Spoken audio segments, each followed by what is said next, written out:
You are now listening to the House by the Video Store podcast.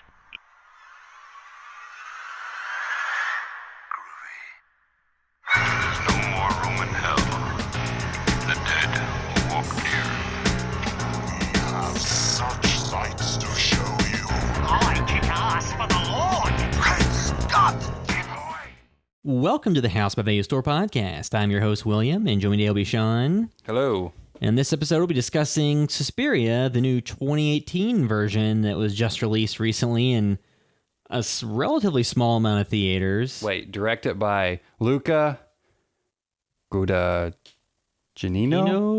We should have looked that up before we started this. It just clicked me, you know, when you just read something all the time and then you actually got to say it. We'll claim Luca. Luca, yeah, that's the good Luca compromise. G.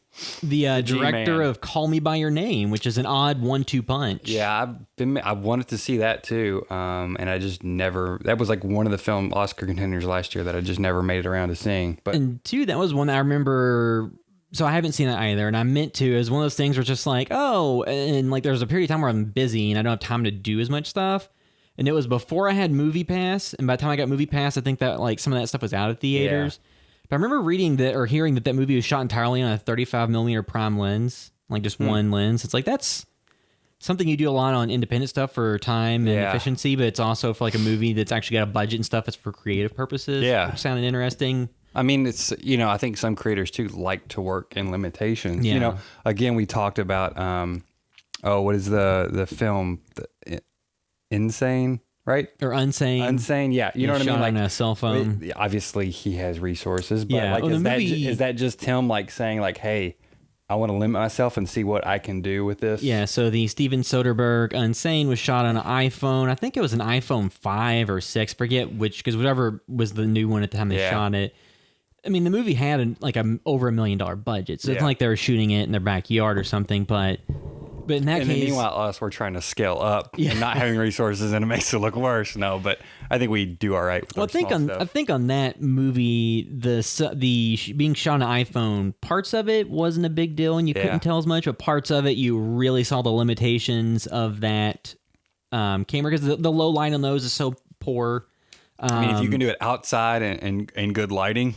But then the other all outside, then you're golden. Then the tough stuff is if you're doing that at home with your own phone, then you need to buy the little ND filter adapters to plug on, because you know when you shoot out in bright sunlight, if you can't reduce the amount of light coming into the lens, it's blown out, and then because in the movie I remember, at least the theater I saw it at, there's a lot of highlights that are blown out where they're outside during the daylight, and then the wall behind them, there's not all the shades to it, and the colors just like blown out, white, which. For most people, they don't really care about that stuff. But, a lot of times with filmmakers, when they're more limited, they're forced to come up with creative solutions or to work through things. But yeah, so before we go into the new Suspiria, and we'll do that without spoilers at first and then with spoilers at the end. And I guess in the non-spoiler part, we will have to spoil parts of the original Suspiria, the Argento, just to give you a flavor of... Which you should see, but at this point, if you know what the new one's about, then you kind of know what the old one's about also. Yeah, at this point, I would assume there's not a ton of people who are wanting to go out and see the new Suspiria that haven't watched the original. I mean, maybe there are, but... I think so, but also I saw this guy, I can't remember who I follow, but he posted, he said, hey, I have a problem with buying disc and creating a huge backlog of must-watch. And he had, I don't know, I'm holding my hands up, but he probably had, 4 or 5 stacks of 10 or 15 Blu-rays in each stack. And I was looking through, and he had tons of movies. You would assume somebody that would buy that much movies, like Texas Chainsaw Massacre 2. I can't even like The Fog. There was another Carpenter film, I think.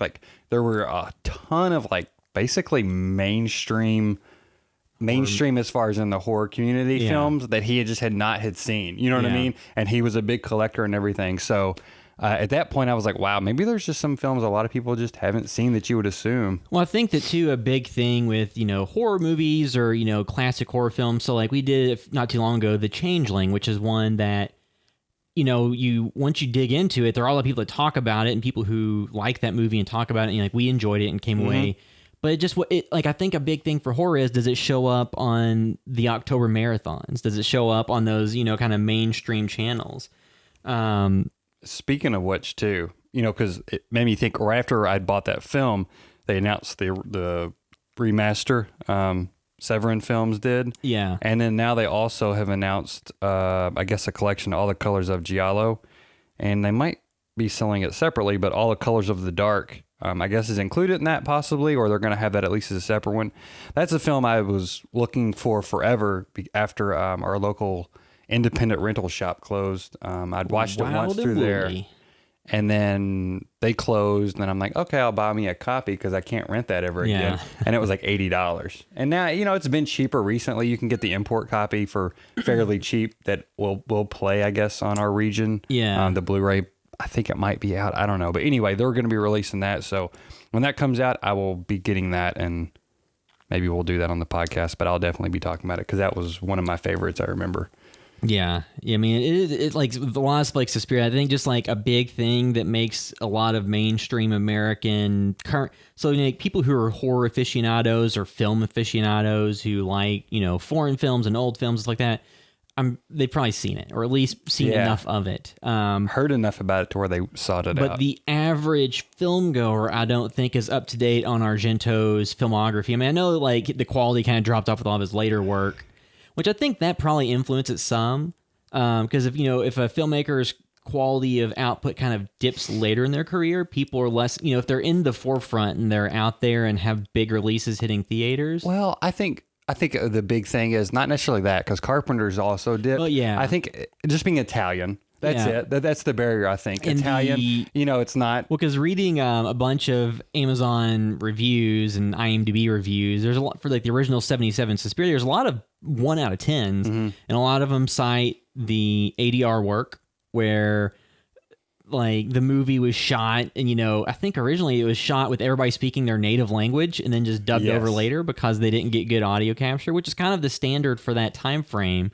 Even American movies in that general time frame did that often. Italian movies did that for a long time after too, and they just very noticeably, that it's just one of those films that wasn't shown in theaters here that I know of, at least a wide release, and then it wasn't shown, it was more on cable in 1990. Yeah, it was more like word of mouth than film fan, and not so much mainstream saturation. I heard word of mouth of this when I was probably like 20. Somebody let me borrow the DVD. It was like a DVD soundtrack collection. Yeah, because I had heard of it well before I saw it. Yeah. But before we get into discussing Suspiria, just real quick, couple of series I've watched on streaming since they're new and in the discussion. So on Amazon Prime, there's the new show Homecoming, which is directed. All the episodes are directed and by Sam Esmail, who was I think that's how I pronounce it. He was the showrunner for Mr. Robot. So this is not so much based on technology and stuff like that as Mr. Robot, but this is kind of like an espionage thriller. That, like I was telling Sean before the episode, so it's 10 episodes long, but the episodes are all like 30 minutes. So that right there, it's like, okay, you're not padding this out to be a 13 episode, 1 hour an episode deal where you could really have cut 5 of them. You kind of just cut it down to the bone, and it's, even though there's some bloat and anything, it moves quickly. And especially in the back half of the episodes, once you start getting more of the information, then it gets to be really gripping. And it's got Julia Roberts in it. And which is, still like a big quote unquote Hollywood star to be in a streaming series, because you do get big stars in them, but it's usually like mid-tier stars. You don't get as many of your like Clooney's and Julia Roberts and, people of that nature. So seeing her do this, and like she was really good in it. I haven't seen her anything in a long time. She's been in plenty of stuff. I just, like the most recent thing I've seen her in is like Ocean's 11. Yeah. Only because I just watched that like 2 or 3 years ago. Or then was it Ocean's 12 where they have her pretending to be I only watched 11, but I loved her when I was younger, know. Let's see. Then the show's also got Bobby Cannavale, Stephen James, Shea Wiggum, who's always good in everything. Let me say, who's Shea Wiggum? Yeah, Yeah, I know that name.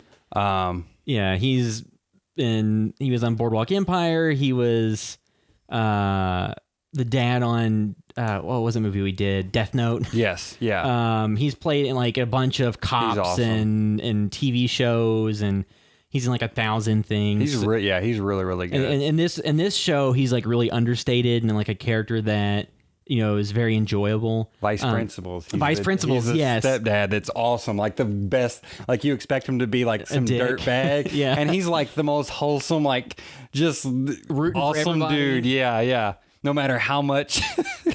Not Kenny Powers. Neil Gamby is like an asshole to him. Yeah. He's just always like the best dude. But yeah, so the show, it's 10 episodes long, 30 minutes a piece, give or take. It's kind of just about, essentially the outlay is you start off with kind of a mystery of there's the Homecoming Rehabilitation Center, which is where veterans go after deployment to help transition back into normal life. And then it spirals out into what it actually is about. And it's actually based on a podcast.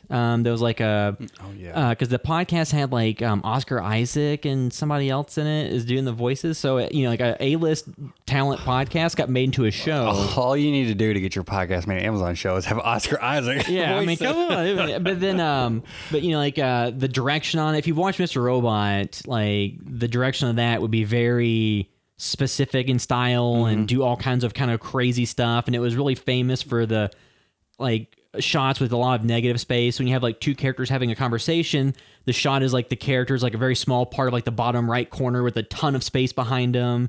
And then the reverse is the character in the bottom left corner with a ton of space. So like very stylistic stuff that once you've watched the show a little bit, you instantly recognize. So this show doesn't have as much of that. Yeah. But it still has a lot. And there's one shot going down like a staircase that's amazing. So basically just the same 3-camera style as CSI, right? Yeah, just 3-camera coverage. Everybody just go Ted Dance and start talking. And then they're like, we got it. We'll just put it together in post. We'll fix it. Yeah. So that's a great looking show, by the way. Like, cinematography, I think, is really good on that show. But CSI. Yeah, like because I used to watch when I worked at the TV station. I'm like, man, for how fast they probably pump these out. Like, well, it's 22 episode seasons. Yeah, they just look very layered and good, but also you can tell they're shooting them fast. But they light it very well for that quick schedule they seem to be on. Yeah, but so this show, like I said, the thing that took me from just liking the show to loving the show is the score is comprised of other movie scores.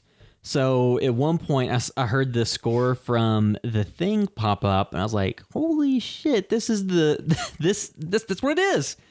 And it's playing off this scene that has nothing to do with about the Arctic or aliens, just like a confrontation scene. And then like some other Carpenter scores pop up in there because stuff from like The Fog and Halloween 3 even shows up. Because there's one scene that's like, oh, that's the Fog theme or elements from it. And a lot of other stuff shows up in there. They have like stuff from 70s movies and I wonder things. if did they license them separately or was this a co-production with one of those studios where they had that catalog? And, so I think I read an interview with SML and he's talking about how they went. It was like him or one of the producers of the show was talking about, he went in and said, I want to do, or maybe it was the sound or the music supervisor. He went in and said, I want to score this with just existing scores. I want to get an easy paycheck. No. And that's a great idea. And they had to, I think, pull a lot of strings. A lot of the scores, there's not really clear information on who the licensor is. Yeah. So they would have to call a studio. He's like, well, actually, international distribution's through this. So like they had to go through a bunch of red tape to get all these scores and to work him in. In one case, it makes sense and matches what's going on or matches what he's going for. And then two, that they can get. I think there may be like a few they said they just couldn't get because of the rights issues. I mean, honestly, like, is like, you think like, oh, well, that just seems almost impossible. But really, like, what are they doing with these scores at this point? You know what I mean? Like the score for The Thing, like, yeah, they're going to get some people are going to stream it on Spotify. Like, yeah. If they can make a little bit of money off of it and they're sitting on it, like I would see most studios being like, okay, sure, we'll take $10,000. You know what I mean? Yeah, like I have to look. The show may have been like co-produced or in some capacity by Universal because SML had done like Mr. Robot, which is on USA, which is owned by Universal. Yeah. So and Universal is The Thing, and are they Halloween 3 also? I would have to Halloween look. is it Halloween 3 that is separate reproduced from what Halloween 1 and 2, But right? I think a lot of those though are mixed up because like we did some of the videos before, and I did one that was a comparison, or the rescoring a few scenes from the movie The Guest, the Adam Wingard movie with Halloween. Like on the Halloween movie, like the Halloween soundtrack clips that I used, there's like 5 claimants on copyright. So a lot of that stuff's probably incredibly messy because like the YouTube system will automatically flag music and show you who owns the rights to it and what they've said you can do. Can you use it and just not monetize it and they get any ad revenue, or do they block it? So basically this show did a soundtrack swap for us. Yeah. It took a lot of... They saw our YouTube videos and said, let's just do that. So the show, I mean, it's not like an action show. It's more of just kind of, I don't know. I guess it's kind of like a throwback to the espionage type movies, but with normal everyday characters more so than, a super soldier or a spy or something. So, just a show that really grabbed me because I was into the style just because I like the other stuff, like Mr. Robot and things like that.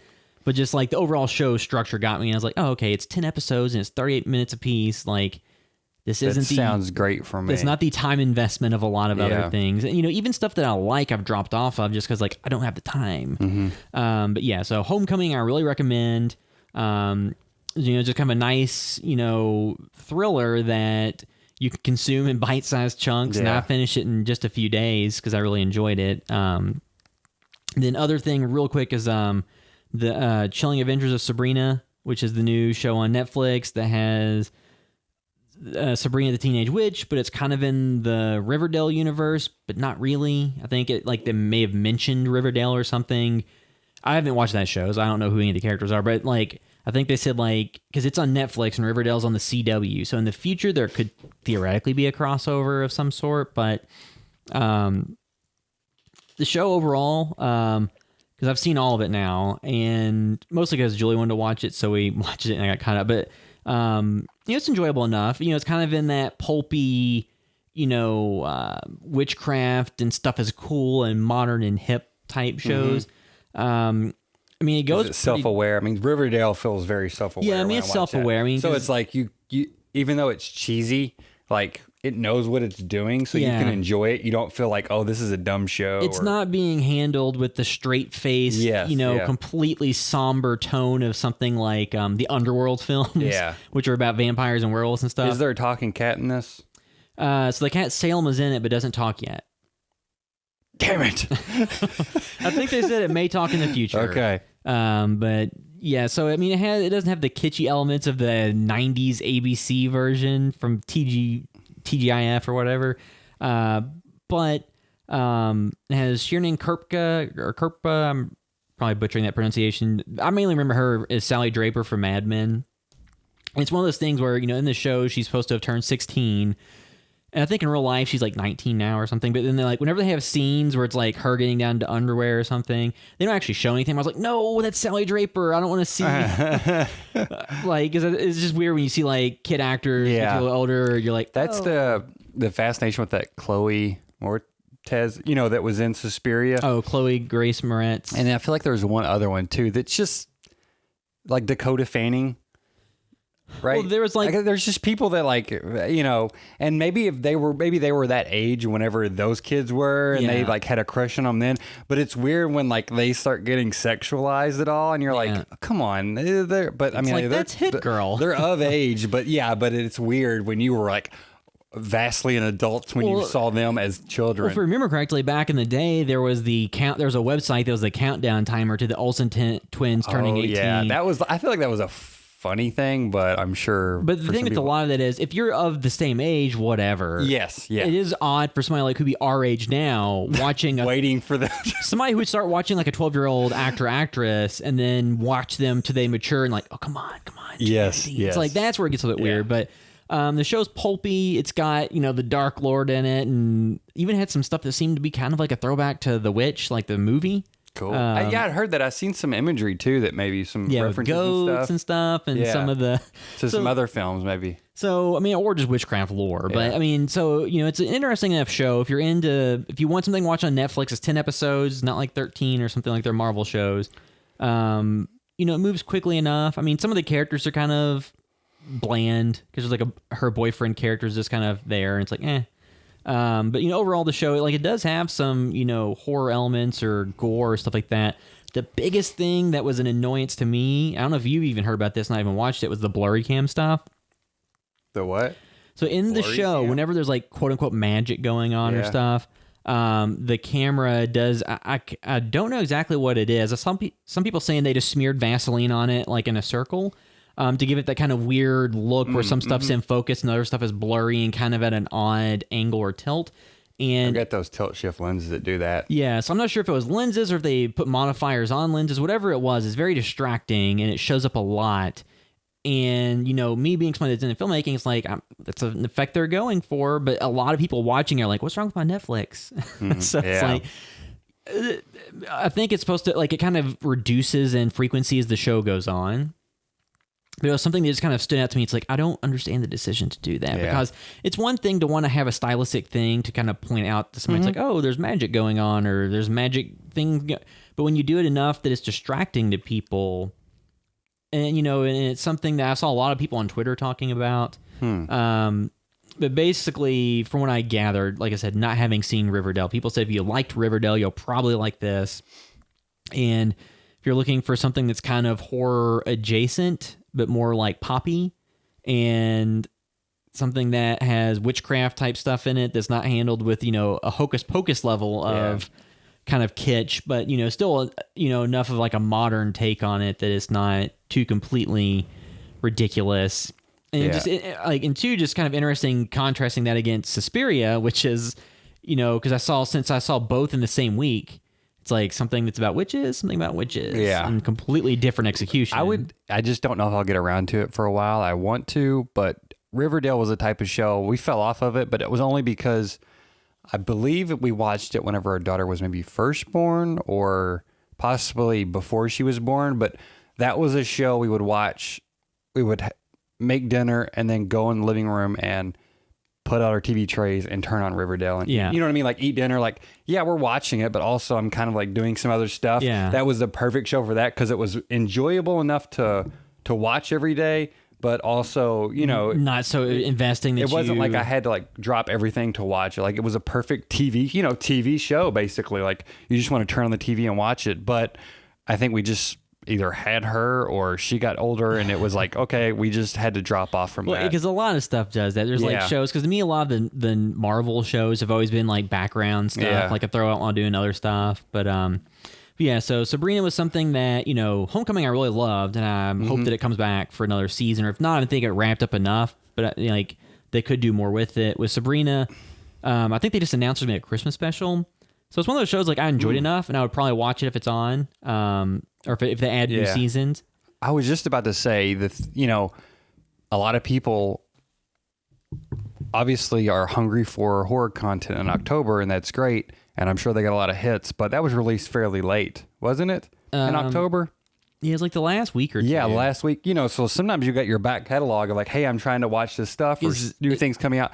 Like, honestly, and I know before they did Stranger Things last year, right? During October, and they're probably going to do season 3 or Stranger Things 3. It's supposed to be summer. Is it? Okay. Like, honestly, it probably wouldn't be a bad idea if like Hulu or somebody had theirs that wanted to compete, is like, do some sort of like Christmas themed horror thing and release it like the first week in November. You know what I mean? Like no competition. People that are ready for horror, can go for it. And because honestly, at this point, I want to watch Sabrina, but there's plenty of other films that's, I don't know. In October, I feel guilty for watching anything but horror. Yeah. You know what I mean? Like, I'm like, okay, I don't want to get it. I want to just take as much as I can right now. Well, because Netflix this year, I think, kind of overloaded their plate. Because they also had season 3 of Daredevil come out and a bunch of stuff. They're like these more named properties. And it's like, that on top of movies. Like, come on, we need a little bit of a break here. Yeah. But, and normally I'm not like jumping into the Christmas stuff, but, we were in Disney this past week, and it was like they transitioned to Christmas, and there was a Christmas like thing we went to. So normally I'm like, I will wait till like the day after Thanksgiving to even think about it. But now I'm like, all right, we've already started down that street, so we've already like put on Christmas shows and Planes, Trains, and Automobiles, which is Thanksgiving. But just watched that as well. So that Amazon show sounds pretty good though. Yeah, so Homecoming's a definite recommend. Sabrina is like, if just the concept of the idea of it, kind of like the modern, postmodern take on that type of stuff is interesting.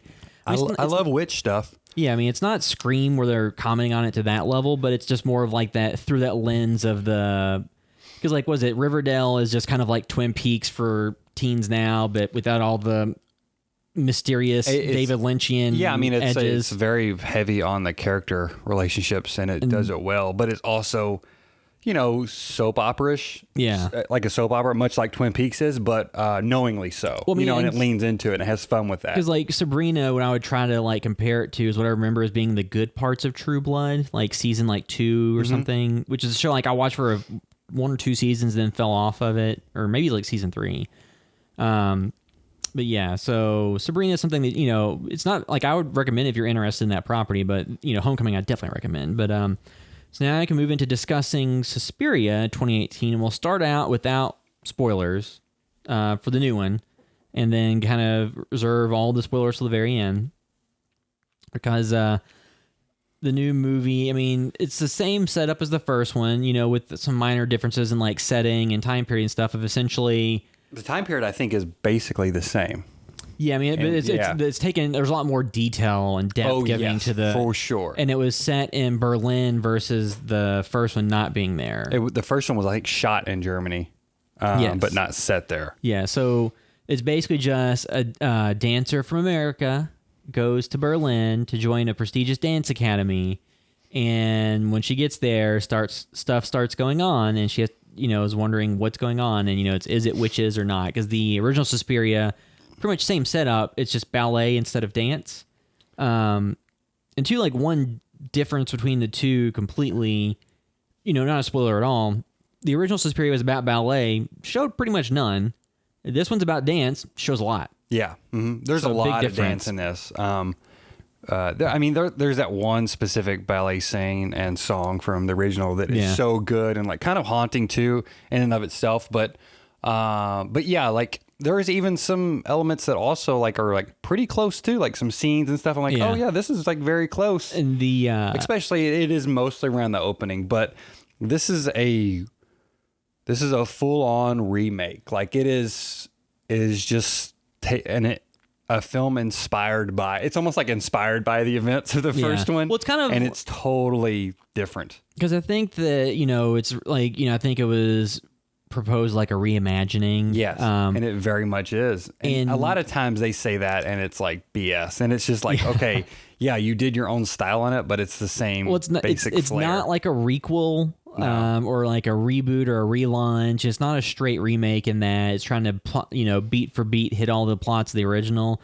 And two, it's not doused in color. So the original Argento movie was colors everywhere. If you've seen anything, you've probably seen the vivid scene from the beginning involving a death through like a glass ceiling and like the super red blood and all the stuff that like, so all these iconic visuals, and you see, characters walking through a hallway where it's like blue and red and super colorful.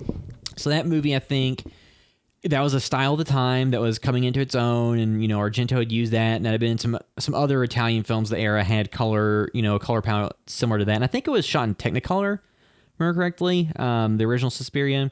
The new one is all very muted, kind of like wintry colors.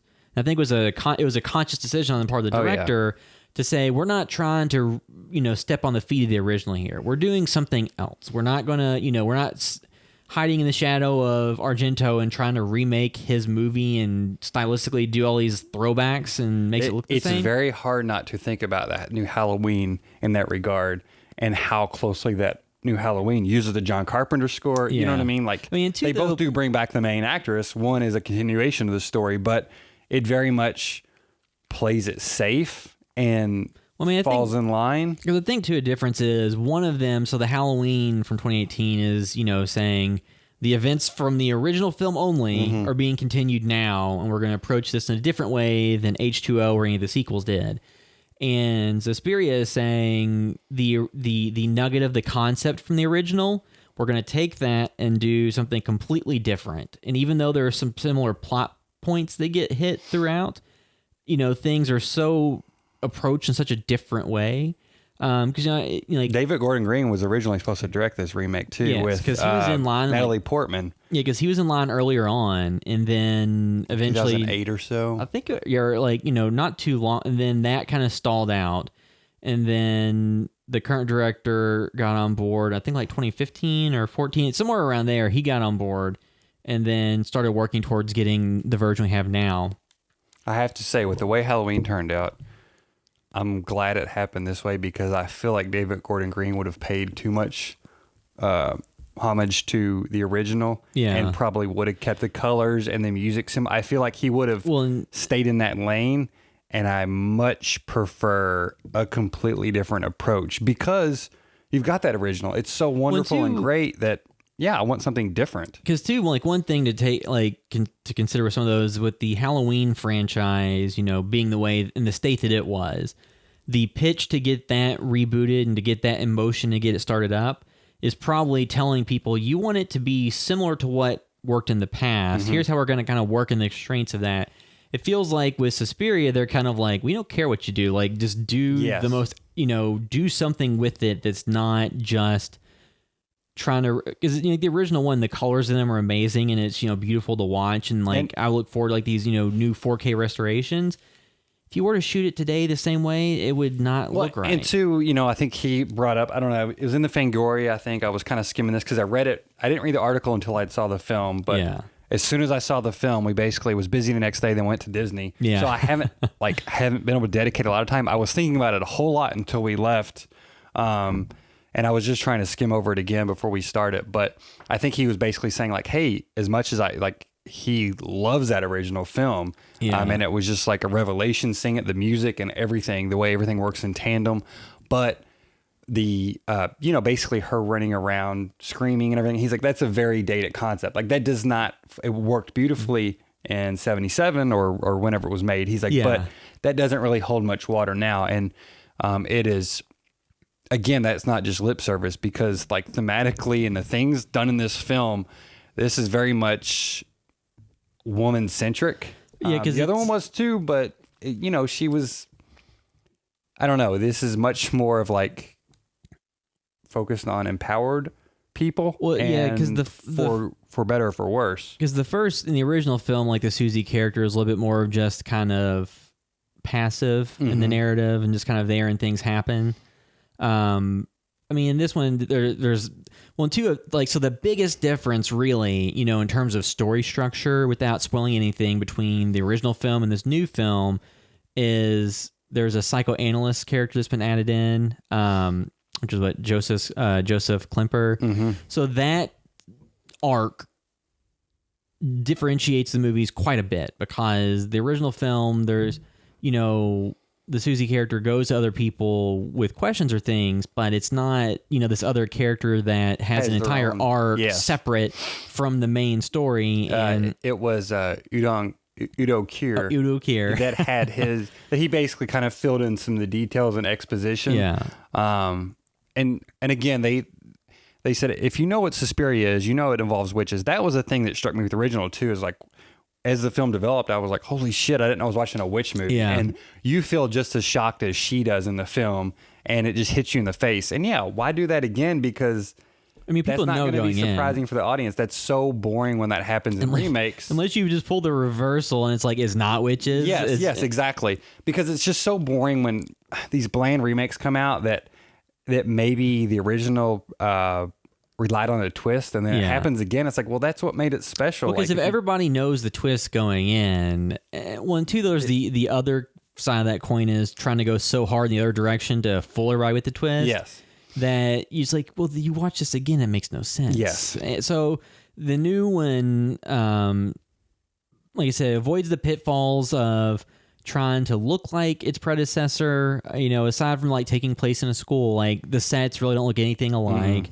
And you have different story threads kind of going on because you see it's an epic film. It's 2.5 hours. The original it's a long film. What, 90 minutes? Yeah, the original one was like an hour and a half ish. So for me to get into talking more about this film too, two things that came to mind. One is The Shining, in that its length It is very much Yeah. an epic scope. There's not many 2.5 hour horror films. And I'm not saying immediately like, hey, this is like we got another The Shining.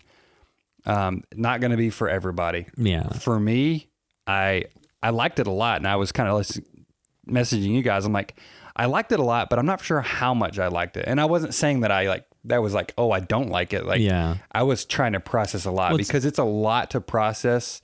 There's a lot that happens in 2.5 hours, and I felt like every scene was earned. And everything does have like a thematic point. It also very much feels like kind of the difference between, say, The Last Jedi and whatever the first one was. I don't know. Force Awakens. That obviously had thematic elements to that, but The Force Awakens was more like, hey, we want to thrill and entertain. That was a little bit like the original Suspiria, which is one of my favorite films of all times. The Last Jedi was steeped in different thematic elements, and each scene reinforced those and the things it was trying to, I guess, transcribe to the audience. Some people are just like, hey, I don't care about that. I want to be thrilled instead, or I want to be thrilled just as much as I want thematic elements in there. This is very much steeped in those thematic elements, and it doesn't, it's not a thrill a minute like it.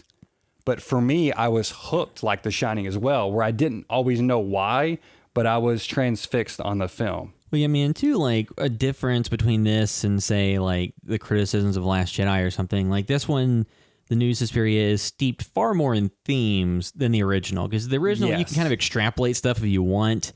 I don't know that it was there initially. You can just try to pull out subtext, after the fact. I think the one was like just a thrilling horror film. And with this one, there is a lot of thematic elements and symbolism and things that kind of come back into play and, that are explicitly or just kind of subtext, of the story.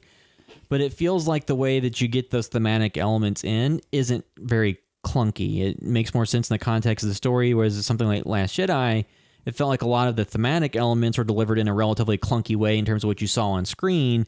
This one, it was just kind of weaving those elements more into the story. And two, like you said, this is not a movie for everyone. I was trying to think of like comparable movies. If somebody was saying, I mean, it's hard to. It's also 2.5 hours is hard to make a film that's 2.5 hours for everyone as well. There's plenty of them that are out there. Yeah. There are some epic, great films that are, but 2.5 hours is a lot to swallow for a lot of people. a lot of the like superhero movies now are that length and stuff. Yeah. But that's and they after are thrill a minute. But that's after like over a decade of bloat when the movie started out a little bit trimmer and got longer and longer as they added more characters and stuff in. And not saying comparing these at all, but like the main thing I was concerned about was like, well, I'll be able to make it through without using the bathroom, and I was able to make it through. I didn't, but I left during an exposition scene of talking about the three mothers, which I'm like, okay, this sounds like it's exactly like the original. I know what that is, so I ran real quick and came back. But real quick, I just had that in my mind before I forget. The two films that came to mind was The Shining. Yeah. As far as like feeling like an epic horror film and earning that, and not feeling like they were just trying to do that to make an epic horror film. Like, oh, we want to make one. It feels like they started working on this film and they started coming up with all these ideas and elements, and it happened to be this length. And it is that full and rich, but also instead of feeling like the original Suspiria, or even maybe quite like The Shining, it feels a lot like Don't Look Now. Just in that, even kind of the muted tones.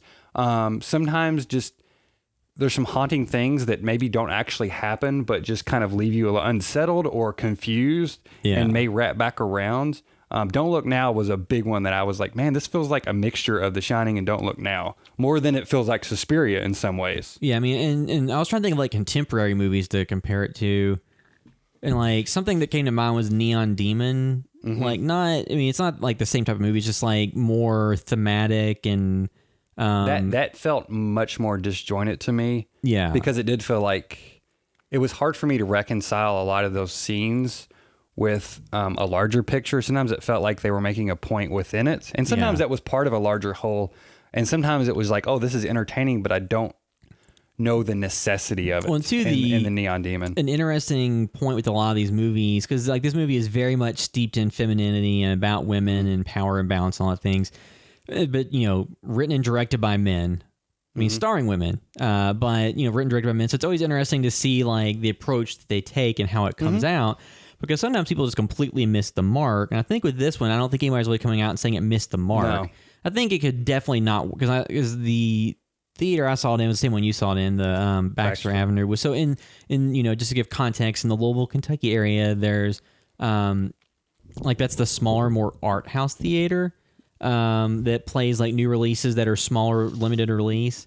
It'll play big films too, but they play they'll have the Grinch over here and then Suspiria, but they'll also play the more festival movies that don't make it everywhere.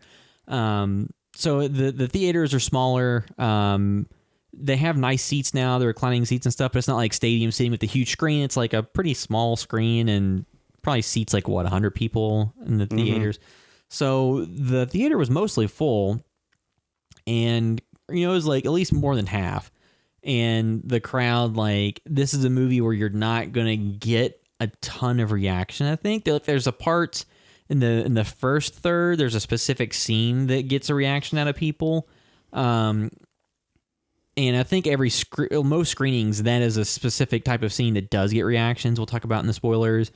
But a lot of stuff throughout the rest of the movie, it's more people just taking it in. There's it is a drama in some ways.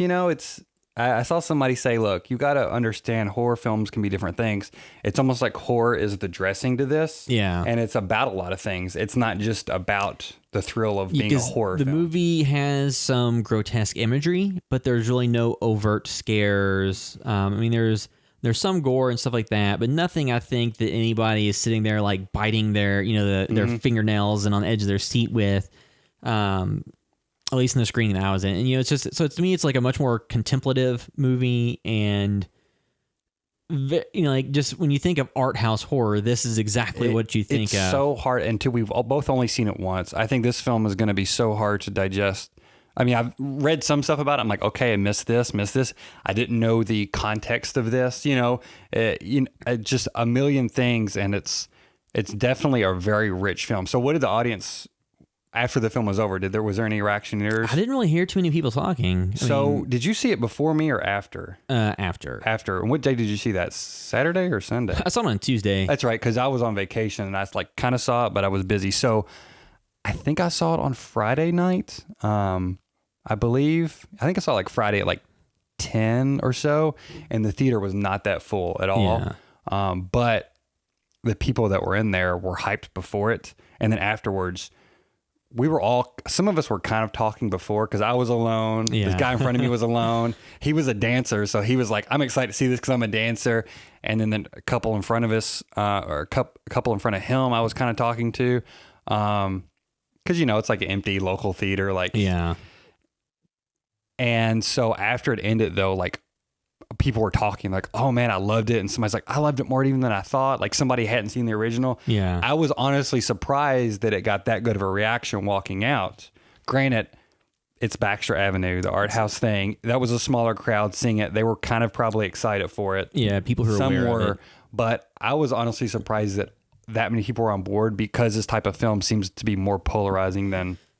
Yeah. It seemed like this would be a very polarizing film to the average audience, which it is online. Yeah, because you get a lot of reviews that are 1 out of 10, some are 10 out of 10, and I think just the nature of the internet alone kind of drives people to have divergent opinions. And somebody sees a movie that has an average. This movie, I don't know what its averages are off the top of my head, but you see a movie that has an average of an 80% Rotten Tomato score, and then somebody's like, "Well, I hated it, and I don't think it should be that high." Yeah. So I don't want to, my evaluation of it, sitting here critically thinking, is a 5, but that doesn't move the needle none. So I need to give it a 1 out of 10 to help bring its score down or something like that. So, but the movie itself, the crowd I was in, I didn't really get too much of a reaction out of anybody in terms of anybody talking about it. And I didn't really, because like I said, I made it through the entire movie that using the restroom. So then when I did use it, I went straight after the movie ended. So I didn't hear anybody talking about it. Did you see the slight post-credit scene? I think there was credits and then a scene. Yes, I did not see that, but I did look up what it was. Okay. Because I was like, damn it, why does everything have these freaking... Dude, it's, stay and watch it for sure, but it is so short, and reading about what's happening is... the same. It's gives you more information, because when I saw it, I was a little confused. Then I was like, oh, okay, that's what's happening. So... Yeah. It's like post-credit scenes, so I really think at this point movies should say at the beginning, post-credit scene. Yeah. Or stay after the credits. My preference is show 10 seconds of credits and then show the scene. Yeah, because that way, if somebody leaves as soon as as long as they can see it before they hit that door or hear that something else is happening, and then end it, Yeah, because it's one of those things where I don't want to have to sit in the theater for an extra 15 minutes. But also, too, even something like this, story-wise, doesn't really do much. You know what I mean? You're not missing out on the story of this film. Yeah. Of course, the other one, there was an original trilogy. Who knows what will happen with this? That would be very cool. Well, they had talked about doing that, but based the box office performance, so it's a limited theatrical release, and the box office hasn't been it had good numbers to start out. It had really great per theater averages, but in its limited rollout, it kind of fizzled a little bit. So that probably tampered some expectations on a trilogy. But this is a movie that's an Amazon Studio movie, so if it goes on their streaming service and does well, then it doesn't matter. And honestly, at 2.5 hours. I don't see it. You know what I mean? Being something it's not a crowd pleaser. Yeah. And again, just seeing that number on the screen, you'd be like, you have to really maybe they could split it up to watch it into a 3-part And I think it would totally work for that. That's what I was thinking. I was like, man. Because the movie's even broken up, no spoiler, into acts. So if they just broke those up into maybe anthology. I think they should do that, honestly. Because that would probably help the mainstream adoption of it, because if you break it up into, I forget, 6 of them, I forget how long each of them is. It says a story told in 6 parts and 1 epilogue or something like that. Yeah, the very beginning of the movie. Yeah. So if you break those down per, I'm not sure how long they all are, but if you did that, some people would probably think it's sacrilege, but to me, it's nice if you can know the structure of something like that. Okay, here's a logical break for me to go use the restroom, get a drink of water. I would love it if they gave that option. Here's the whole film, or here's this, Yeah, because something like The Hateful Eight was so damn long, and you only got the intermission if you saw the version that was even longer, that was only in certain theaters that had 70 mil projection. That's why I haven't watched it again. I enjoyed it in theaters, but I'm, or 65. Whatever. I'm not gonna jump to watch that film again because it's so much of an investment. So that's another thing too. I was like, I want to see this in theaters. One, because it was one of my most anticipated, but also, it's hard to solely focus on a film for 2.5 hours at home. Yeah. And if you don't, you're going to not have the same exact experience. So I recommend going to see it if you're at all interested, but. Because especially do it soon, because it probably won't be in theaters for all that much longer. So where'd you land on the film? Have you, So when I came out of the theater, I think a difference between the original and this one. So the original, the characters are pretty thin. There's not a lot of character work there. It's just the visuals and the goblin score and all that stuff. Or when you watch it, it pulls you in from the stylistic viewpoint. If you can kind of gel with it, then that's what drives it for you. And then the story is kind of there's some reveals and it's cool and it's mysterious, but there's not a ton of character development. There's not a lot of meaningful dialogue that really structures everyone's relationships and kind of firmly roots you in favor of people or against people. It's it's more of an experiential movie, and the visuals and the overall atmosphere sell it. Sometimes the confusion in that drives the terror. First time around. And then the new one, I would say the score, the new one's not really iconic in the way the original was. People have criticized the original for having the same theme throughout the entire movie and leaning on it really heavily, which I enjoyed it, but this one doesn't have an equivalent score. It's more seated throughout, and I don't really remember any of the main things like that. And like I said, the style of it is, it's shot stylistically, but it's not the colored lighting and all this stuff. So I came out of the movie, and putting a score to a movie like this is kind of hard, because I came out of it and I didn't feel super connected to the characters in the movies. And we can talk about more of that in the spoilers, just kind of the shifts they take. Because once you kind of get a little bit into it, it almost feels like there's a little bit of a jump in time or something. I was like, oh, so to me it was hard to be super connected to the characters. As far as character development, jump in time, okay. So it just kind of feels like seeing that little middle piece. I think to me the other thing is the Klimper stuff. I think that drugged the movie down, and that was probably added a lot of the length over the original, because that's an entire new subplot. I get what they were doing with it, because it's set in the 70s in Germany. So characters are alive who were alive during World War II and the Nazis, and there's the whole thing about that, how that ties into the story. I've seen people point out there's a lot of Nazi symbolism in the film. And then there's stuff with like the radicals who hijack the plane and they're trying to get people released from prison. So there's all these contextual things that kind of set the stage that it's trying to comment on in addition to the stuff at the school. Which is very interesting and smart. Again, this is a different type of remake when, he wanted to do this because that's where it was shot. And he's like, hey, let's make that a springboard. Like, just the thought process of being aware of that is a very interesting choice, way more interesting than anybody else that I can think of would have done with this film. So I'll say that, so there's a sequence in the middle of the movie that to me makes it worth seeing. And then the end stuff to me, like I like where they went with the story and things like that. The execution to me was just, like it didn't blow me away or anything. It's just like, oh, okay, so this is what's going to happen now. And that's one way to put that, the last scene. Yeah. Well, I mean, because there's a lot of stuff that happens at the end. I mean, it's, there's more going on than simply somebody walking around like stabbing with a needle or something. So there's a lot more going on than in the original. In this movie, like the third act and all that stuff, or I guess the sixth, and or the fifth or sixth, all the stuff at the end. It's just, to me, like I didn't really connect enough to any of the characters, and because like some of the ones you start to connect with, go through some terrifying stuff. So it's just like you kind of don't get, because like Susie is kind of like the quote unquote lead character, but it feels like it weaves in enough other characters that she's not the focus as much. And it's really almost told through Klimper in terms of what the overall point is. And I think like that disconnects it a little bit because Klimper, is an outsider that's not a member of the school. Do you think at all that you were more connected to Kemper because he's a male figure? Well, I don't think I was connected. He's a character that's easier to follow. Okay. Because his story arc is much more, you start at point A and you end at point B, and then you kind of see that progression along. With the other characters, it's more kind of like thematic stuff and less text on screen. So I didn't really connect with that character more than, say, like Susie or some of the other ones. It's just, I feel like he got more screen time and point of view stuff, explaining clearly what his progression was and thought process. So I think that like... And again, this is first time watch. So first time watch, that there's some things that are more spelled out with his. It is straightforward. Whereas Susie's character, it requires a rewatch. But so and two, without trying to spoil some of the stuff, like, is it a spoiler to discuss the actor portraying Klimper?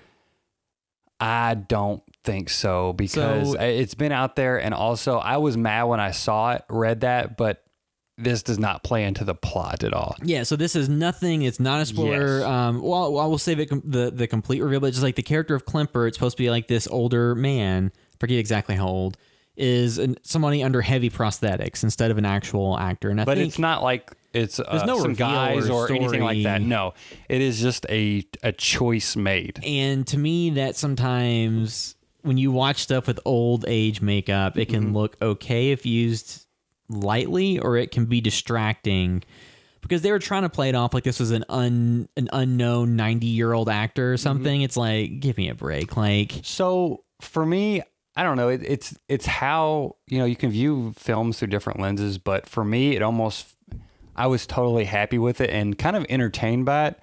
But it's almost the same as watching, say, a play or something on stage where, say, a certain character may play an older character or a different gender or something.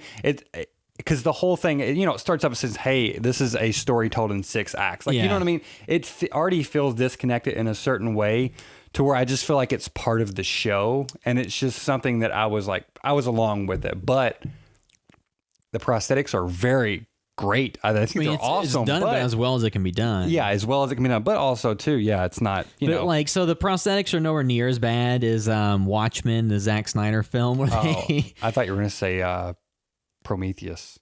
Or Prometheus. I mean, it's much better done than that because it's just like when you have Oh, who was in Prometheus? Shit, I'm forgetting his name.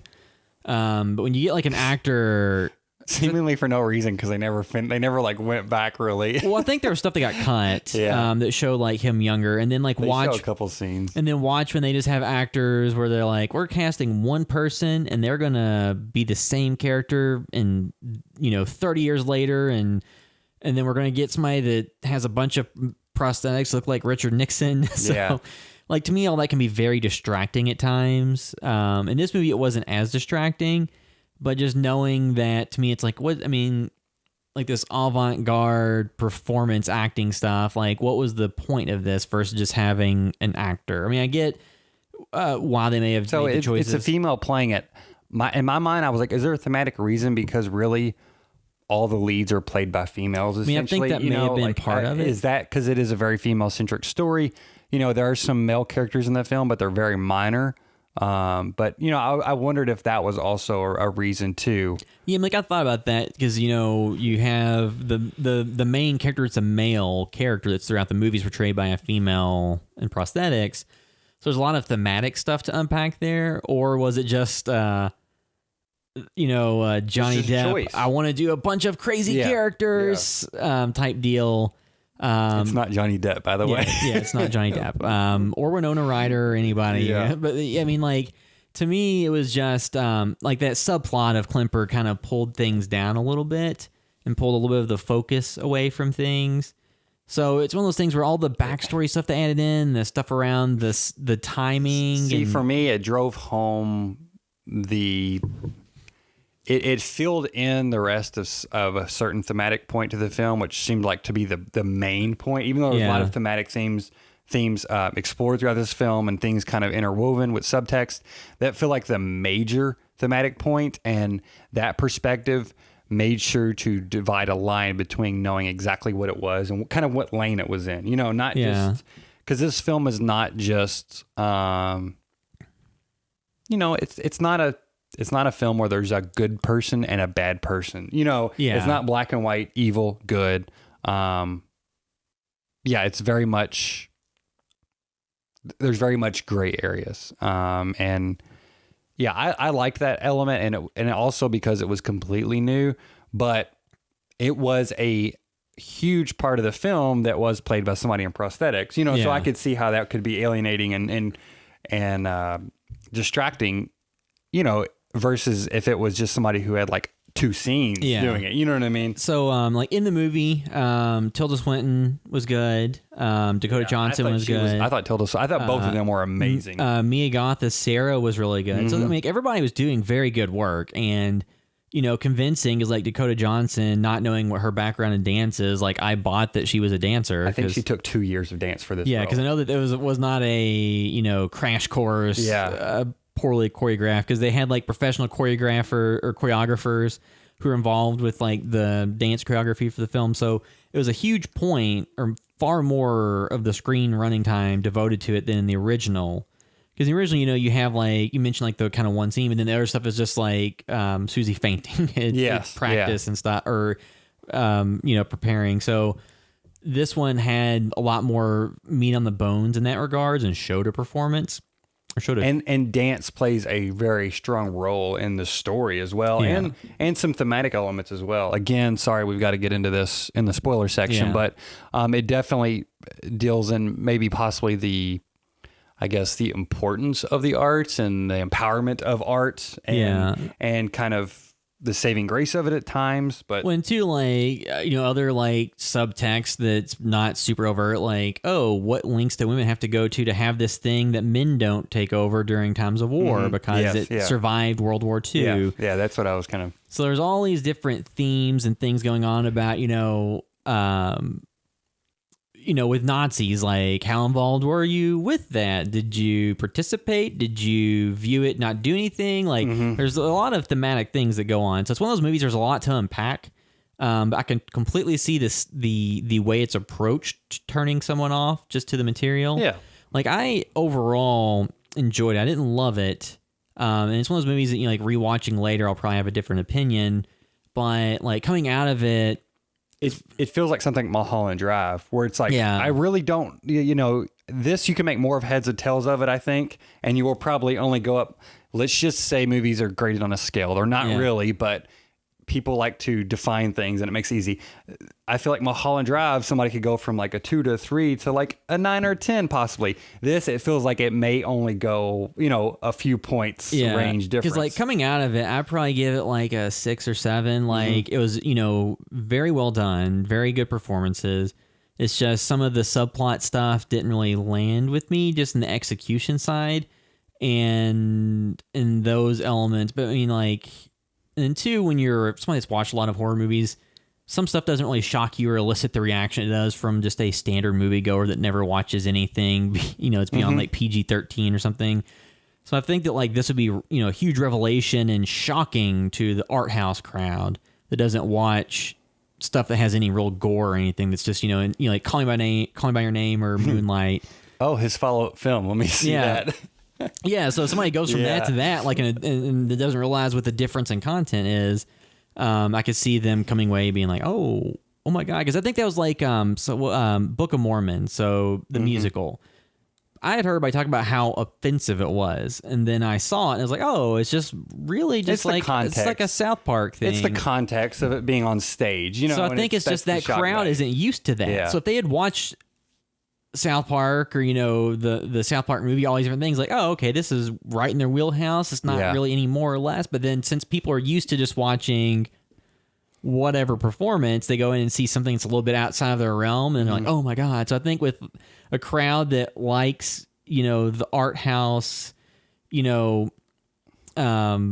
relationship movies and coming of age stories and stuff, if you just go into that, they're like, oh my God, there's shocking stuff. I mean, I think probably the scene you're talking about I loved it, and honestly, it was it's probably like one of my top favorite horror scenes, like straight horror. Yeah. Because I just like that type of horror versus, slasher kills. Because the movie does integrate some almost like Cronenberg style body horror. Yes, exactly. And that's some of my favorites. So and some almost like Hellraiser stuff. Like there's stuff that's peppered throughout that's not a huge element of it that just comes in here and there. And again, this is a 2.5 hour film. There's some elements of that. But this is not like It, where you feel like every 15 seconds or 15 minutes is a big horror set piece. Yeah, because you to look forward to. It's not that at all. You get some stuff in the beginning or in the beginning part, and then you kind of get a lot of world building and character building and digging deeper into the mystery, and then you get more stuff. So yeah, like I enjoyed it, and it's one of those things where if you really want to see it, it's probably not that much longer. You can see it on the big screen. I'm not sure when it's going to come to Amazon Prime or whatever. I think because Derek went ahead and pre-bought it because he was like, I could pay $22 to see it, or I could buy it for $15. Yeah. So I think I was looking at the Joaquin Phoenix film. Do you remember what I said? What the timetable was? Was it like 2 months or something like that? Yeah, I'm forgetting. It was something like 2 months or so when it came to streaming to buy. Yeah. And then like a month and a half later or something like that before it was like free on Prime, since it is an Amazon thing. So yeah, you could wait and just see it for free. But also if you want to support this type of horror, yeah. So it's not going to be a home run for everybody. So where would you land on giving it a score? Again, I was just still processing a lot of this film, and the original is one of my favorite horror films of all time, just because of like the soundtrack and the visuals. I mean, the soundtrack, I would drive around and listen to it all the time. Like I love that soundtrack. This soundtrack I liked quite a bit actually too.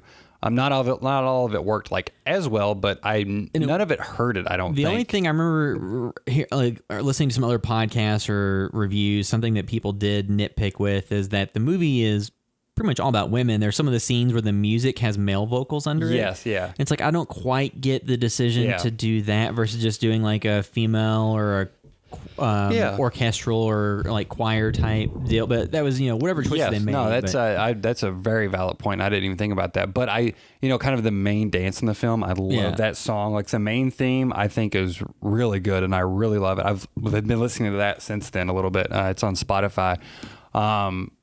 Visuals are amazing. I think stylistically, I love the way it's shot, the way it's handled. Again, a close analog, I think, is The Shining and Don't Look Now a little bit, which are two of my favorite horror films. To 2.5 hours, that can hurt or help. I think it worked for me. It worked in the favor of this film. I wished I had 2.5 hours to rewatch it many, many times. Yeah. But walking out, I think I would probably land. As soon as I got done with the film, I was very happy with it. But I was like trying to process. I was like, I don't even know how to process this. I was probably like an 8.5 at the time. Yeah. I kept thinking about it more and more. I woke up thinking about it the next day. I was busy like planning vacation, but I kept thinking about it. Read some of the Fangoria interview, or at least article about it and stuff. And my score kept like ticking up. Yeah. And that's a weird thing to do a little bit. I mean, it happens, but this type of film, it is very much like, oh, you start making connections in your head too. Like I read a couple things and I was making connections in my head, and I'm like, oh. So I definitely think it jumped up there to like probably a 9.5. 10 doesn't mean a film's perfect in my eyes. When I give something a 10, I don't mean it's perfect. I just mean this is one of my top ones. This is a very weird thing to say, but right now, probably around a 9.5, but also this is probably my favorite horror film in I don't know how long, like 5 years or so. I don't know why I'm landing on that with it. Maybe it's because I value it. I don't want to say more than I was entertained by it, because I was vastly entertained and was not bored through one moment of the film. The 1 second of the film, I was like, okay, we're showing Kemper or whatever. Yeah. I'm like, he's walking. Okay, go. Just keep walking. Because they were showing a bunch of cuts of him walking to some place early on in the film. And that's the only moment. And I was like, okay, I want to see where he's going. Go, go, go. Other than that, the rest of the time, I was just totally absorbed. And I don't know if it's because I was waiting for the film to like kick into gear. Yeah. That was the only moment. But like I was trying to recount, like I really liked It Follows. Killing of the Sacred Deer. Again, like I've said, that one's growing on my list, just thinking about it and rewatching it. So like those two are probably my favorite horror films. And I don't know, past 5 years or whatever. I don't know how long, but this is absolutely creeping up on my list. But just know that I really, really loved it. And it was kind of in my lane, in my wheelhouse. I didn't know what I was going to think of it. I was really hoping I was going to love it. And I loved it in a different way than I thought. And I'm continuing to think about it, and I like really can't wait to like I was already researching when can I watch this movie again. Like I was trying to figure out when it's going to come out, and I'm like, hopefully it'll be the same schedule, but I definitely want to buy this on disc. I'm big on this film, but I want to be able to love it as much as I know I can. Just watching it over and over is going to be hard, being 2.5 hours. Something that I heard as an odd comparison, I don't remember where I heard this, was kind of Blade Runner 2049, so a longer, more contemplative take. So the original movie was more genre kind of than the new one. Mm-hmm. And I was like, that kind of makes sense, because Blade Runner 2049 is a little bit more contemplative. I mean, there's still his action and stuff, and there's action in the new Suspiria too. But, it's a little bit more meditative and something like, how did they convince someone to make this? Yeah. Not that they're in the same genre at all. It's just I heard that comparison. Or like, budget, Yeah, or the budget for it. But yeah, so.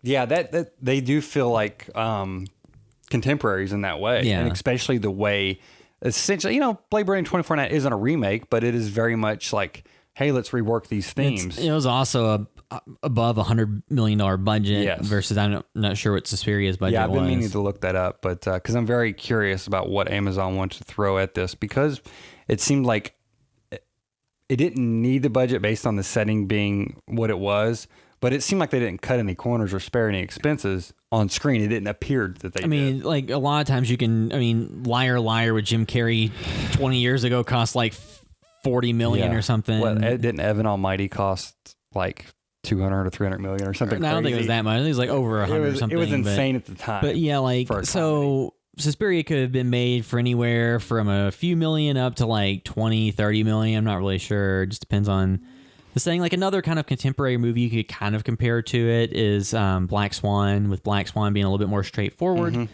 Which is an ironic thing to say, but so 20 million is the budget on Wikipedia.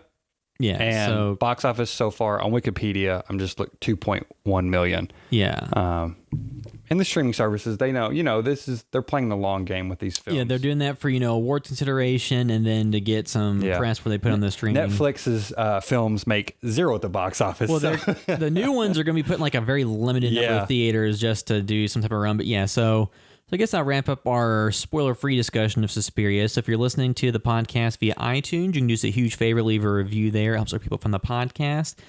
You can find all the stuff we're doing at housevideostore.com and find links there to all of our social media accounts, to Facebook, Instagram, Twitter, YouTube. To find all those, you can watch our short films and all the other stuff we put out. And if you want to find us specifically on the internet, the best place to find me is on Instagram at @TheWilliamCaps. And I'm at BlevinSean on Twitter. And now we'll move into the full spoiler discussion for Suspiria. So if you haven't seen the movie, you should probably bow out because we will discuss plot points from the end and full spoilers. I mean, I don't think there's a ton to spend a lot of time on it, but I mean, just like the big chunk plot points. Yeah, I mean, really, it's kind of some of the themes to kind of, so the stuff I was reading, I'm like, okay, this makes sense. This makes sense again, because I couldn't unpack it. And normally I would read a little bit, but try to save it for rewatches to kind of explore the film. But because we're doing the podcast, I want to, maybe I guess bring to people are listening to this. They want to hear more about it also. So Susie's character, she's a Mennonite that lives in, was it Ohio? Right? Yeah. Lives in Ohio. We get a lot of flashbacks. That's something else we didn't get was from Jessica Harper's character in the original. No flashbacks, nothing. It goes from A to B, the timeline. This timeline jumps to show some of, her background basically, and as the film progresses, it's not all in one chunk.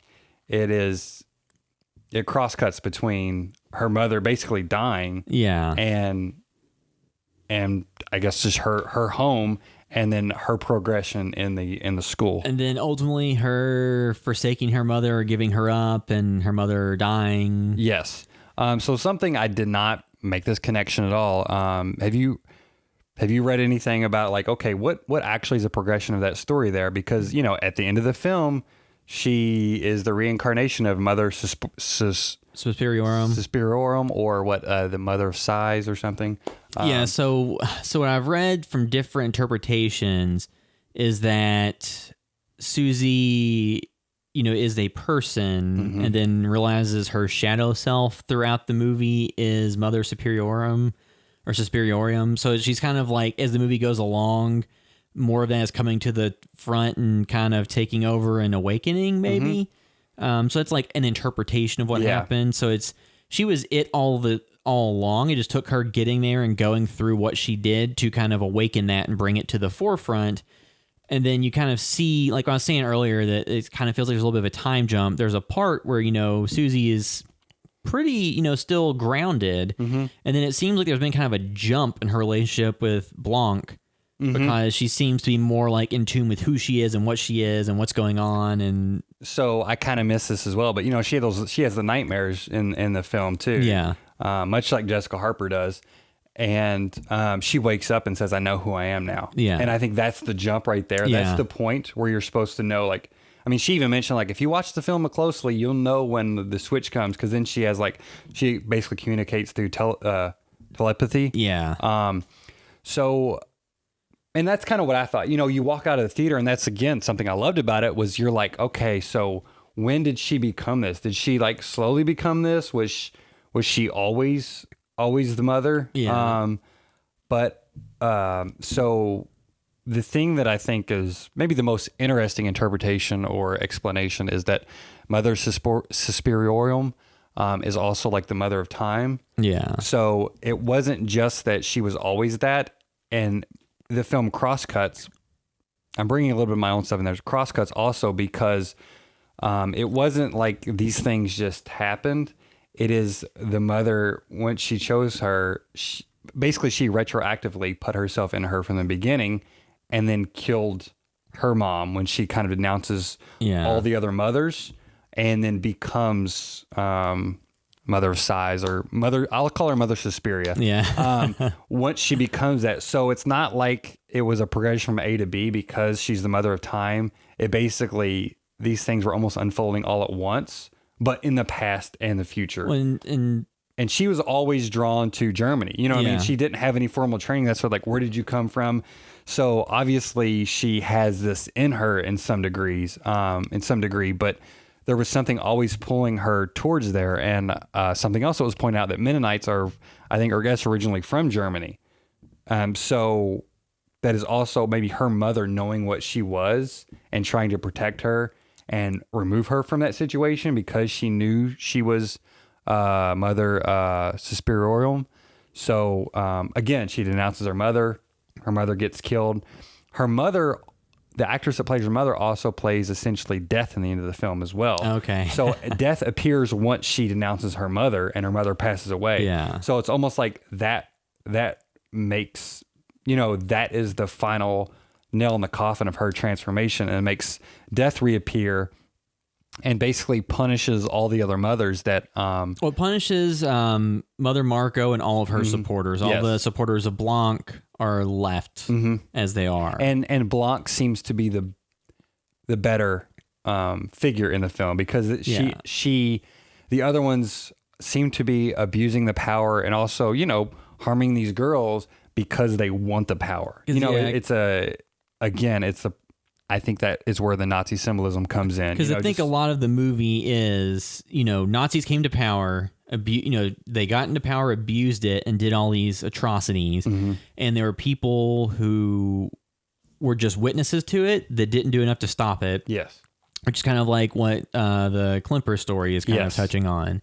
And kind of like Mother Marco became, corrupted by power over time and is, taking new girls and using them as a vessel to be reborn and all this stuff and killing people. And it's all about having remorse and guilt too. Yeah. And they had no remorse and no guilt for that. As opposed to Klimper did, and he may have been ineffectual and failed people, but it wasn't. But he felt guilty his whole life for that. Yeah. And he searched for his wife the whole time, and he was, tricked. And then there's like the Jessica Harper cameo where she shows up. And I think she had to get fluent. Yeah, she lied about knowing how to speak German. I mean, for the new one. And so basically that is a very much. I think that story had to drive home the point. Like, hey, it is very much. When I walked out, I'm like, okay, yeah, you're supposed to feel guilty about things if you are, malicious or whatever. Yeah. But if and it's good to feel guilt, basically. Like, hey, yeah, you should feel guilty for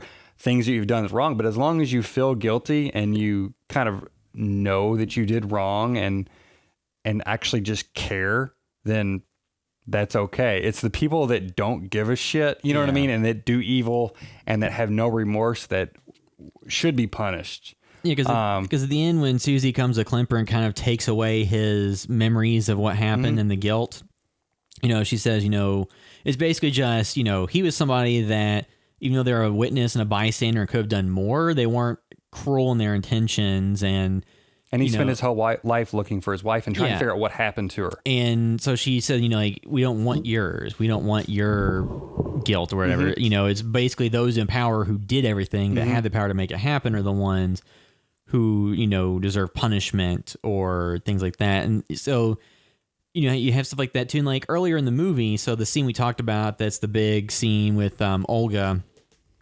when Susie does her first dance. That's an incredible scene. It's the scene where I remember reading about some Cine Expo thing where that was one of the scenes that they had showed. And it's basically just when Susie starts doing a dance, it's cross-cutting with the dance affecting the other dancer, Olga, who is leaving and just destroying her body. It's contorting her almost more than Susie and throwing her kind of against the glass walls. And like crunching her face up and her teeth. There's like the one really gruesome image from that. So that's the scene that got like people groaning or stuff like that. And it is brutal. And something I think that's far more affecting for an audience today than somebody getting cut and falling through a glass window or something. And that's too like the Cronenbergian body horror stuff. And there's also the stuff. So Patricia, which is the Chloe Grace Moretz character, when you see her disappear at she's at the beginning, you don't see her again. You hear them talk about what they've done to her, and then you see that she's in like this kind of weird zombified state. And then you see that Olga was, she didn't die. She's still there in a state. And then Sarah. Well, also, too, the end of that scene after the dance it keeps going and they hook her. You know what I mean? Come with And the hooks and take like her that's away. also like it just keeps going and going and So going. then eventually Sarah kind of becomes our point of view character for a little bit, and she goes into the basement of the facility in the hidden rooms and finds like the kind of Hellraiser-esque stuff of, like the bodies that were there. And then she finds Patricia, who's like, not in a good shape. And then Olga's there and there's others. And that's where you get more of the overt like horror imagery. That's kind of like the scary stuff. And then Mia Goth breaking her leg. Yeah, her leg horrifying gets during the crunched dance. in the floor. Then they cover up the injury, but it's still broken, and they kind of mind control her to go up and join the performance. And then Susie kind of interferes with that and breaks their control, and then she kind of freaks out because her leg's broken.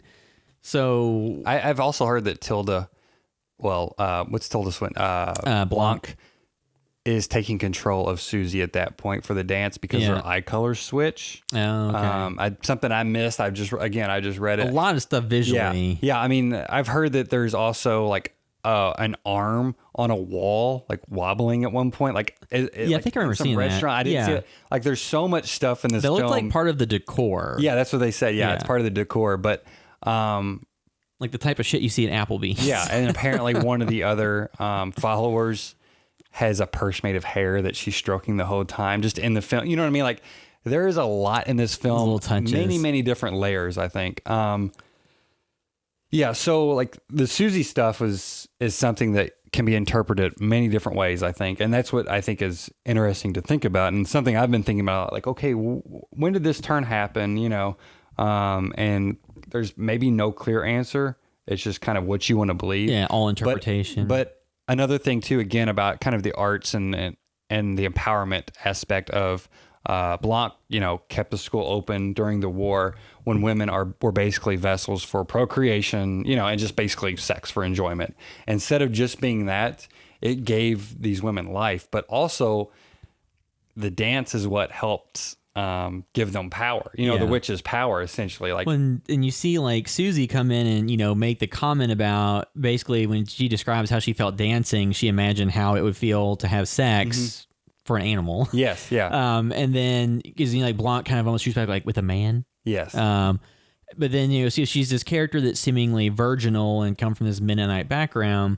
But then as she kind of comes into more of her own, and you think that the Mother Superiorum's taking more control or more agency, then a lot of like her dancing is almost very sensual or sexual in nature more so than it was in the beginning, and it's ritualistic in power too. Yeah. And again, you go into this film assuming that like Blanc and all the women are pure evil. You think they're evil witches. But it's really not that, and that's another great twist. That there's kind of a breakdown. She plays the mother role, kind of, and kind of becomes a mother to her. And I've also seen a lot of people talk about how, like, hey, at this point in Germany, a lot of children had to reconcile with maybe the things or the things their parents went through or even participated in, as far as the atrocities of World War II, and how. Susie and them were reconciling with the mothers, and kind of the people that have done bad within that school, end up getting punished, and the ones that had guilt for it, like Blanc, she ends up actually possibly surviving because her head gets cut, and then you see her alive kind of at the end, which is like in a humorous fashion, I think, intentionally. Yeah, I mean, it's one of those things too where, if she was kind of an agent on the good side, then why wasn't anything done to help her not just be sitting there still with their head. Yeah, but it seems like she maybe, they were able to heal that bone. So it seems like she may be able to be healed. Yeah, who knows exactly? Yeah, I mean, like, so you have all the build up, and then you have like the performance where we already discussed what happened, and then you have the last act where Mother Marco is going to want to do the ceremony. And, Blanc kind of doesn't want them to go through with it. And she almost gets her head chopped off, but not completely. And then I think she tells Susie, like, you can turn back. I can erase all this. She was giving her an out. And then Susie goes ahead with it. And then Mother Marco, she asks, like, which mother are you anointed for or whatever? And she's like, Suspiriorum. She's like, well, that's me. Yeah. Then it's like, and then you see where, death comes through and starts blowing up the heads and just destroying all of the followers of Marco or Mother Marco. And then, she grants a gentle death to Patricia and Sarah and Olga because they've been brutalized and turned into like living corpses and are part of this, ceremony. So, does offer an easy death to those who are in a state where that would be welcome. And another thing too, once she goes to, Kemper, right? Or Klimper. She tells him how his wife died. Yeah. And, she basically says they were in the cold outside, but it was not a good death, but she wasn't alone, and that's what it's all about too, is like, hey, supporting each other, just like Blanc did. She gave women a place to be, not alone, and help them get through the war, basically, because they had their own things to deal with as well. Another thing that I loved was the discussion of her dance when she's telling her to jump higher. Like, that's an awesome scene as well, too. It's so weird. Like, that's just such a great scene. When they seemingly kind of strip the ability to jump from the other dancer to give it to her. Yes. Because earlier in the film, Patricia talks about all the things they gave her, but then wanted in return. Yes, and they show the best jumper, and then they take that from her. Yeah. So she talks about jumping higher, and the debate on like, well, I think I should be closer to the ground, and then Blanc's, they have the debate about like, well, sometimes artistic choices are just a cover up for deficiencies, and I think that's just a very interesting thing to think about as far as she talked artists about go. like, to develop this, someone else developed it, and this is what we, to go through all this to get to that point. Yes. So, changing it. Again, jumping off the back of the original Suspiria, like they developed all this stuff, and now maybe the changes that he's doing as his deficiencies in certain areas. Yeah. But also I think that is totally valid in art. If you can't do something as well as maybe a certain technique as well, doing something different is also just as valid. That's still your interpretation. That's still showing you as an artist of like what your strength is. So I just think that was like a very small debate in the film that is like a larger debate about art too, which I loved. There's so many small things like this in this film. There's a lot going on, and it's one of those movies that you can, like we said before, like rewatch it and pull a lot more things out. Because a lot of times movies, like even sitting here talking about it, I have like a more positive impression than I did when I walked out of the theater. Because there's a lot of times when there's movies that are more cerebral or have things going on that aren't, just surface level popcorn fun. It does take a while for things to sink in, and reading about it and kind of which you could totally expect. I mean, maybe from the director you don't expect it, but based on the popcorn fun that the original was, and just kind of the horror of the music and the visuals, like you expect to like, hey, have this rush of just pure emotion from this film, and it's not that. Like, I think that's why the 2.5 hour runtime works, because there's so much in each scene you can look at and pull from, and you're like trying to dissect it. And again, I think every scene is earned, and the reason it's 2.5 hours is because they had that much to say. It wasn't that much bloat or saying, hey, we want this many kill scenes, we want to oversaturate it with this many scenes of gore and all this stuff. No, they play each trick one time, they don't overuse them, and everything else is there for a purpose. Yeah, I mean, the only thing that I think they could have, like I said, I think the Klimper stuff, like I get the point of it and what it was doing. Yes. And I may appreciate it more on a different watch. I just wasn't sure about the performance aspect of having, because Tilda Swinton is also Mother Marco. Yes. So she plays triple duty as three characters. Yeah. And I'm not sure necessarily like sitting here without thinking about the symbolism of what those three characters are in relation to each other. I was trying to think of that too, and I couldn't reconcile that. Because it's kind of like the corrupted, the witness, and then the good. Yeah. So it's kind of like the good side of the coin, the bad side of the coin, and just like the witness. So, or maybe there's other things going on, but there's a lot of stuff like that where you have to sit there and think about it. Another thing I loved too was that drove home the point of when Susie kind of turned as well, is when she's seeing the witches hypnotize the police officers when they're back there. Then Susie's like, oh, she's turned, because she goes back there, she watches them, and at first you're a little scared for her, like, oh, is she gonna get caught? If she gets caught, it's gonna be bad for her. And then she smiles and just walks out like, oh, everything's fine. You know, like I love that as well too. Like just the turn of Susie not being the same as Jessica Harper's character. The mother's not all being evil. Like I just think this is an incredible remake. And the movie showing just the, aside from the Klimper character, the unimportance of men in this story. Yes, yeah. Because Klimper's not an active driving force. He's just a witness and somebody that's kind of poking around a little bit. You know, like there is something to say, like he didn't listen to the women when they talked about, you know, like he didn't listen to Patricia talk about the witchcraft stuff. And he's like, oh, it's delusions. But in real life, that's what you would say. And two, and the first time around, maybe he was just more of a witness and he feels remorse. So now he is playing a little bit more active role. Yeah, you know, because he is helping her. investigating. He's like, He went to the performance. Give me that hook. Yeah. So they are throw it away. And he's the one that throws it away, right? Yeah. And they end up hooking him later with it. Or they get it back or something. They get it back from him and they're discussing like, oh, and he actively goes to the school and he runs up whenever, was it Mia Goth's character falls? Yeah. Right. You know, so he has maybe learned from his mistake in acting. So yeah, but in doing so, you know, kind of caused Sarah's death by getting involved and Patricia's death. Didn't do enough. At the same time, like somebody came to you and said there's witches. I mean, you probably wouldn't believe it. Yeah. Because that's like when you watch any of these movies, something I always think about the push and pull of, you watch the movie and since it's a werewolf movie or a witch movie, you're like, oh, don't go do that. You know, or it's a slasher movie. Don't go outside. But then at nighttime, think about in your everyday life. You go outside into the dark and throw something in the trash can outside when in a movie that would get you killed. So yeah. I think this is a phenomenal remake. I couldn't be happier with it. The Halloween film, I was less impressed just because it was a little bit of the same, and they played it safe at times. You know, with I mean, different. I'm gonna try not to get into spoilers because I almost just like talked about that more. But I mean, I think Halloween's goals were different. Absolutely, and this was just no attachment to anything aside from the name and basic plot points. Kind of doing whatever they wanted. And the director and writer's own love for the original and what they wanted to do with that. And then, which I think is more interesting than just kind of... And then Halloween was kind of, we love the original. How can we kind of rework this to bring it back and say something about it? And there was some cool stuff in that for sure. But like, it's a surface level slasher versus this is my wheelhouse of what I prefer in horror now. One, two...